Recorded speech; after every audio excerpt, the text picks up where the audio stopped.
Praise the Lord. I greet you very good morning in the precious name of our Lord and Savior Jesus Christ. మన ప్రభువును రక్షకుడైన యేసుక్రీస్తు నామములో మీ అందరికీ శుభాలు తెలియజేస్తున్నాను. ఎలా ఉన్నారు? మీరంతా బాగున్నారు? దేవుడు గడిచిన కాలం అంతా మనల్ని కాచి కాపాడి ఒక నూతన రోజులో ప్రవేశపెట్టారు కదా. ఇదంతా కూడా దేవుని కృప, దేవుని సహాయం. బైబిల్ చదివిస్తుంది, దేవుడిని ఆశ్రయించే వారి జీవితంలో దేవుడు వారి మీద జాలిపడతారని. మన మీద జాలిపడిన దేవుడు మన అపరాధాలు క్షమిస్తాడని, ఆయన మన జీవితంలో గొప్ప కార్యాలు చేస్తాడని, మనకి సహాయం చేస్తాడని, ఎన్నో రకమైన మేలులతో మనం తృప్తిపరుస్తాడని దేవుని వాక్యం సెలవిస్తుంది. హల్లెలూయా. ఈ లోకంలో ఎవరు జాలిపడినా జాలిపడకపోయినా దేవుణ్ణి ఆశ్రయించిన వారిని మాత్రం దేవుడు ఇప్పుడు కూడా విడిచిపెట్టబడక, ఆయన తన ప్రజలకి సమీపంగా ఉంటాడని, వారి చేతిని ఇప్పుడు కూడా విడిచిపెట్టాలని దేవుని వాక్యం సెలవిస్తుంది. ప్రతిరోజు కూడా బైబిల్ గ్రంథంలో నుంచి ఒక వాగ్దానం ధ్యానం చేస్తున్నాం కదా. ఈ రోజు కూడా ఒక వాగ్దానం ధ్యానం చేద్దాం. చూడండి, బైబిల్ చదివిన వాళ్ళంతా కూడా ఓపెన్ చేయండి. ద్వితీయోపదేశకాండము 30వ అధ్యాయం 16వ వచనం రాయబడింది. నీవు బ్రతికి విస్తరించినట్లుగా నీ దేవుడైన యెహోవాను ప్రేమించి ఆయన మార్గంలో యందు నడుచుకుని ఆయన ఆజ్ఞలను, కట్టడలను, విధులను ఆచరించమని నేను నీకు ఆజ్ఞాపించున్నాను.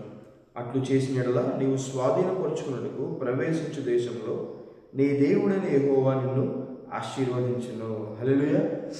నీ దేవుడైన యెహోవా నిన్ను ఆశీర్వదిస్తాడు. ఎలా ఆశీర్వదిస్తారు? నువ్వు ఏ దేశంలో అయితే ప్రవేశించాలనుకుంటున్నావో ఆ దేశంలో దేవుడిని ప్రవేశపెట్టి ఆయన నిన్ను బ్రతికించి విస్తరింపచేస్తాడని దేవుని వాక్యం సెలవిస్తుంది. హల్లెలూయా. కొన్ని రోజుల్లో కొత్త సంవత్సరంలోకి, న్యూ ఇయర్లోకి 2025 సంవత్సరం మనం అడుగు పెట్టబోతున్నాం కదా. ఇక్కడి నుంచి కరెక్ట్గా 7వ రోజులో మనం న్యూ ఇయర్లో అడుగు పెట్టబోతున్నాం. ఈ 6 రోజులు కూడా, 7వ రోజు న్యూ ఇయర్ వస్తుంది, ఈ మిగతా తక్కిన 6 రోజులు కూడా ఈ వాగ్దానం ద్వారా మనం జీవితం సరి చేసుకున్నప్పుడు ఎంత ఆశీర్వాదం పొందుకుంటాం. ఇశ్రాయేలు ప్రజలు వారు ఒక దేశంలో ప్రవేశించబోతున్నారు. ఇప్పుడు దేవుని ప్రజలుగా మనం ఒక సంవత్సరంలో ప్రవేశించబోతున్నాం. మనం ప్రవేశించే సంవత్సరంలో మనం స్వాధీనపరుచుకున్నట్లు, మనం బ్రతికి విస్తరించినట్లు దేవుడు మనల్ని ఆశీర్వదిస్తాడు. మన ఎవరం కూడా కృషించుకోవాలని, మన ఎవరం కూడా అనగారిపోవాలని దేవుడు ఉద్దేశించాడు. మనందరం విస్తరించాలి. దేవుడు మన పట్ల ఉద్దేశం కలిగి ఉన్నాడు. దేవుడు మన పట్ల ఆలోచన కలిగి ఉన్నాడు. సర్వ సృష్టికర్త, సర్వాన్ని సృష్టించిన దేవుడు, సమస్తాన్ని చేసిన దేవుడు. ఆయన మనుషుల మీద దృష్టి ఉంచుతున్నాడు. ఆయన మనుషుల్ని పట్టించుకుంటాడు.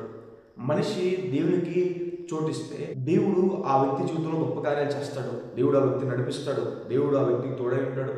గొప్ప కార్యాలు ఆ వ్యక్తి ద్వారా దేవుడు చేయిస్తాడని దేవుడు వాక్యం సెలవిస్తుంది. దేవుడు నీ పట్ల, నా పట్ల కలిగిన ఉద్దేశం ఏంటంటే, రానున్న సంవత్సరంలో, మనం ప్రవేశించబోయే నూతన సంవత్సరంలో అందరూ కూడా బ్రతికి విస్తరించినట్లుగా దేవుడు మనల్ని దీవించాలనుకుంటున్నాడు అని. హల్లెలూయా. ఇప్పుడు దేవుడు మనం అలా దీవించాలి అంటే మనం చేయాల్సిన పని ఏంటి? ఈ రోజు నుంచి మన హృదయాన్ని సరి చేసుకోవడం ద్వారా దేవుడు నూతన సంవత్సరం మనం ప్రవేశపెట్టి మనం బ్రతికించి దేవుడు మనల్ని విస్తరింపచేస్తాడని దేవుని వాక్యం సెలవిస్తుంది. మనము దేవుణ్ణి, దేవుని వాక్యాన్ని ప్రేమించి ఆయన ఆజ్ఞల ప్రకారం నడిచినట్టయితే, దేవునికి లోబడుతూ బ్రతికినట్టయితే దేవుడు మళ్ళీ రాబోయే సంవత్సరంలో విస్తరింప చేయబోతున్నాడు అని. హల్లెలూయా. మనం దేవుని ప్రేమించాలి, ఆయన ఆజ్ఞల ప్రకారం జీవించాలి. ఆ జీవించినప్పుడు, దేవుని మాటకు లోబడినప్పుడు, విధేయత చూపించినప్పుడు దేవుడు నూతన సంవత్సరంలో విస్తరింప చేస్తాడు. సాతాను మనల్ని అణగారిపోయేలా చేస్తాడు.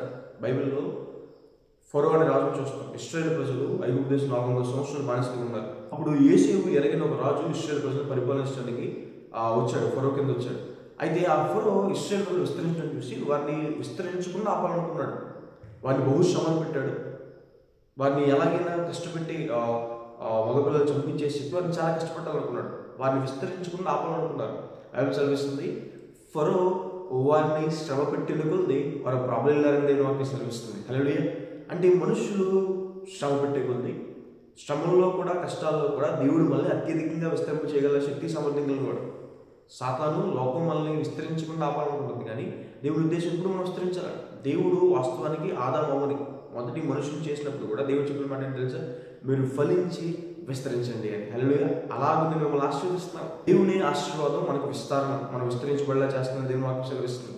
ఈ లోకంలో చాలా మంది డబ్బు సంపాదించడం విషయంలో విస్తరించాలనుకుంటారు, కుటుంబం విషయంలో విస్తరించాలనుకుంటారు, ఇల్లు విషయంలో విస్తరించాలనుకుంటారు. విస్తరించబడాలనుకోవడం తప్పు కాదు, అది దేవుని వాక్యం సెలవిస్తుంది. అది దేవుడిని అనుసరించి నడుచుకోవడం ద్వారా విస్తరించాలి.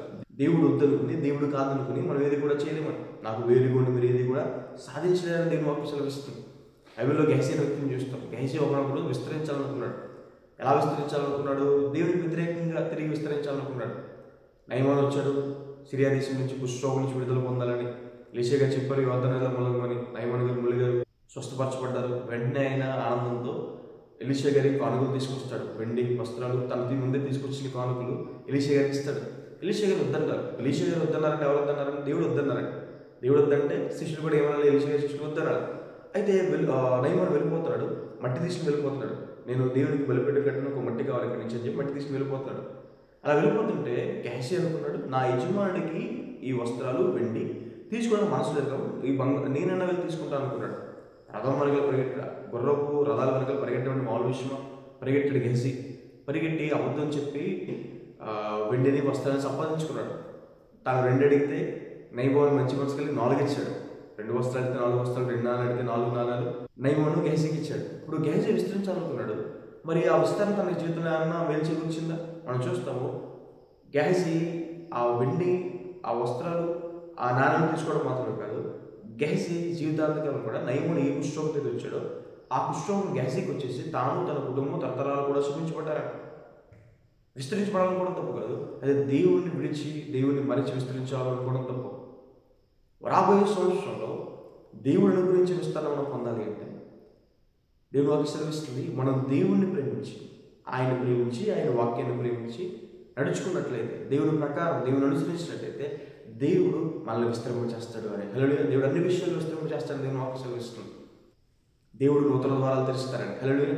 ఆయన తెరిచిన ద్వారా ఏ ఒక్కరు కూడా మూయలేరు. అలాంటి ద్వారా మీ జీవితంలో తెరుస్తాడు దేవుడు. నూతన సంవత్సరంలో అడుగు పెడుతున్నాడు. నూతన సంవత్సరంలో అయినా ఈ ద్వారం తెరవబడితే బాగుండు, నూతన సంవత్సరంలో అయినా ఈ కార్యం జరిగితే బాగుండు, నూతన సంవత్సరంలో అయినా ఈ వేలు జరిగితే బాగుండు అనుకుంటారు కదా. అయితే దేవుడు మీతో మాట్లాడుతున్నమాట. ఈ రోజు నుంచే మీరు మీ హృదయాన్ని సరి చేసుకుంటే, మీరు దేవుని ప్రేమించినట్టయితే, దేవుని వాక్యాన్ని ప్రేమించినట్టయితే, దేవునితో సమయం గడపడం విషయంలో ప్రేమించినట్టయితే దేవుని వాక్యం సెలవిస్తుంది, మీరు బ్రతికి నూతన సంవత్సరంలో అడుగు పెడతారు. అలాగే మీరంతా కూడా విస్తరిస్తారు అని. హల్లెలూయా. ఒకరోజు మన చేతులు దయచేయబడుతుందంటే దేవుని కృప. ఒకరోజు విలువ మరణం పడక మీద ఉన్న వాళ్ళకి తెలుస్తుంది ఒకరోజు విలువ ఏంటో. కొన్నిసార్లు ఐసీయూలో పేషెంట్స్ ఉంటారు, వాళ్ళకి తెలుస్తుంది 1 అవర్ విలువ ఏంటో, లేదా 1 నిమిషం విలువ ఏంటో వాళ్ళకి తెలుస్తుంది. కొన్నిసార్లు ఒకసారి ఒక ప్రాంతంలో యుద్ధం జరుగుతుంది. యుద్ధం జరిగినప్పుడు కొనుగోలు వాళ్ళందరూ రెస్క్యూ క్యాంప్స్ తీసుకొస్తారు కదా. రెస్క్యూ క్యాంప్స్కి వార్ఫేర్కి కొంచెం దూరం ఉంటుంది. ఆ రెస్క్యూ క్యాంప్స్ దగ్గర ఒక ఆమె ఇంటర్వ్యూ చేస్తుంది. ఆ సమయంలో ఒక కమాండర్ ఇన్ చీఫ్ ఉన్న ఒక ఆయన బాగా గాయాలు తగలడం ద్వారా, బుల్లెట్స్ తగలడం ద్వారా తీసుకొచ్చారు రెస్క్యూ క్యాంప్కి. ఆ టైంలో ఇంకా అర్థమైపోయింది ఆయన కూడా చనిపోతానని అర్థమైపోయింది. ఆ సమయంలో ఈ వెళ్ళి అడిగింది, ఆయనకి ఏమైనా ఆఖరి కోరుకుందా అని చెప్పి, సార్ మీకు ఏమైనా ఆఖరి కోరుకుందా అని చెప్పి ఇంటర్వ్యూ అడిగితే ఆయన చెప్పాడు, I want to see another day in my life. నా జీవితంలో ఇంకో రోజు చూడాలనుకుంటున్నాను. మరి ఇన్ని రోజులు దేవుడు మన జీవితంలో ఇస్తున్నాడు. ఇదంతా కూడా దేవుని కృపే కదా. ఒకసారి ఇటలీ దేశంలో కరోనా టైంలో ఇటలీలో పాండమిక్ వచ్చినప్పుడు చాలా వేగంగా విస్తరించబడడం మనం చూస్తాం. కరోనా ఆ టైంలో ఇటలీలో అనేకం చనిపోవడం, కుటుంబాలు చనిపోవడం మనం చూస్తాం. ఆ టైంలో చాలామంది మా కుటుంబాలు అందరికీ పోగొట్టేసుకున్నాయి, మాకు ఈ డబ్బు ఎందుకని చెప్పి చనిపోయిన వ్యక్తుల డబ్బు అంతా కూడా రోడ్లో పడేయడం మనం చూస్తాం. అలాంటి సమయంలో ఒక మల్టీ మిలియనియర్, ఒక కోట్లాధికారిని తీసుకొచ్చి ఒక హాస్పిటల్లో జాయిన్ చేసినప్పుడు ఆక్సిజన్ సపోర్ట్ ఇచ్చారు. ఒక 15 రోజుల తర్వాత తను రికవర్ అయిన తర్వాత అతనికి బిల్ ఇచ్చారు. హాస్పిటల్ వాళ్ళు ఇచ్చిన బిల్ చూసినారు, అతను ఏడుస్తున్నాడు. చుట్టుపక్కల బెడ్స్ వాళ్ళు అనుకున్నారు ఇతని దగ్గర డబ్బులు లేవు, ఏడుస్తున్నాడు, ఎందుకు బిల్ చూసి అని చెప్పి అనుకుంటే వాళ్ళు గుర్తొచ్చింది, ఇతనైతే ఆర్డినరీ మ్యాన్ కాదు కదా, ఈజ్ మల్టీ మిలియనియర్, మరి ఎందుకు ఏడుస్తున్నాడు అని చెప్పి వెళ్ళాడు. సార్ మీరు ఎందుకు సార్ ఏడుస్తున్నారు, మీ దగ్గర చాలా డబ్బులు ఉన్నాయి కదా, మరి బిల్ చూసి ఎందుకు ఏడుస్తున్నారంటే ఆయన చెప్పాడంట, నేను కేవలం 15 రోజులు ఇక్కడ ఉన్నందుకే మీరు నాకు ఎంత బిల్ వేశారు, ఎంత ఛార్జ్ చేశారు, మరి నాకు 45 సంవత్సరాల పైన ఉన్నాయి, మరి ప్రతిరోజు కూడా దేవుడు నాకు అదే ఆక్సిజన్ని, అదే ప్రాణవాయుని దేవుడు పుస్తకం ఇస్తున్నాడు, ఆయన బిల్ వేసుకుంటే నేను చెల్లించాలి, దేవుడు నాకు ఎంత కృప చూపిస్తున్నందుకు ఎందుకు నేను కృతజ్ఞతాస్తులు చెల్లించలేదని. అవును కదా. ఈరోజు మనం సంవత్సరం ఇక్కడ దాకా వచ్చామంటే 26వ తారీఖు డిసెంబర్ 12 నెల 26వ తారీఖు దాకా వచ్చామంటే ఎంత కూడా దేవుని కృప. రోజు వెంబడే రోజు దేవుడు మనకి ఇస్తూనే వస్తున్నాడు.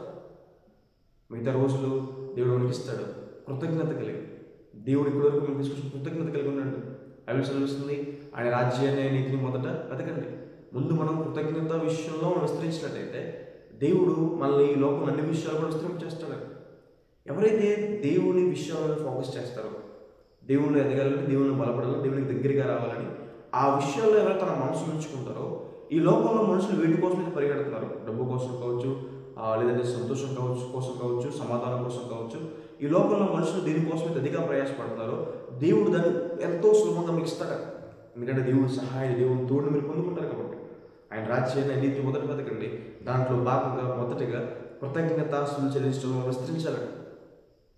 దేవుడు వచ్చే సంవత్సరంలో దేవుడు మిమ్మల్ని విస్తరింప చేయాలి అంటే మనం ఇప్పుడు దేవుడిని ఎదగాలని తెలుసా? దేవుని ప్రేమించే విషయంలో విస్తరించాలి. అలాగే దేవుని వాక్యం సెలవిస్తుంది కృతజ్ఞత చెల్లించిన విషయంలో విస్తరించాలి. దేవుడు చేసిన ప్రతి మేలు, ఈ సంవత్సరంలో దేవుడు చేసిన ప్రతి మేలు జ్ఞాపకం చేసుకుంటాం. నా ప్రాణమయం కూడా సంతోషించము, ఆయన చేసిన ఉపకారాలు ఇది మర్చిపోతాను దేవుని వాక్యం సెలవించినది. ఏది మర్చిపోకుండా కృతజ్ఞతాస్తులు చెల్లించండి. ఈ 6 రోజులు కూడా దేవునికి ఎంతో వందనాలు, ఎంతో వందనాలు తెలియచేయండి. దేవుడు ఆ కృతజ్ఞతలు అంగీకరించిన దేవుడు మీ చేతుల్లో గొప్ప కార్యాలు చేస్తాడు. గొప్ప ఆశీర్వాదాలు దేవుడు ఇస్తాడని దేవుని వాక్యం సెలవిస్తుంది. దేవుని యందు భయభక్తుల విషయంలో విస్తరించాలని దేవుని వాక్యం సెలవిస్తుంది. దేవుడు అంటే భయము భక్తి అలవాటు చేసుకున్నప్పుడు దేవుడు చూస్తున్నాడన్న భయం, ఇహలోక మాలిన్యం అందించుకోకుండా భయభక్తులు కలిగి బ్రతకడం, అలా మనం బ్రతికినప్పుడు వచ్చే సంవత్సరంలో దేవుడు మనం ప్రవేశపెడతాడు. ఆ సంవత్సరంలో దేవుడు మిమ్మల్ని ఆశీర్వదిస్తాడు అని. హల్లెలూయా. ఇది దేవుని ఉద్దేశం. వచ్చే సంవత్సరంలో మనం విస్తరింప చేయాలని, మనం దీవించాలని, మనకు నూతన ద్వారా తెరవాలని, అడ్డుకున్న ప్రతి కూడా పగలగొట్టాలని, మనకు మేలు సహాయం చేయాలని దేవుని ఉద్దేశం. మరి అది పొందుకోవాలని మనం చేయాల్సిన పని ఏంటి? దేవుని ప్రేమించే విషయంలో విస్తరించాలి. దేవుని మాటకు లోబడే విషయంలో, దేవుని భయభక్తుల విషయంలో విస్తరించాలి. అలాగే కృతజ్ఞత చెల్లించిన విషయంలో ఏం చేయాలి? విస్తరించాలి అని. హల్లెలూయా. ఈ వాక్యం విశ్వసించండి.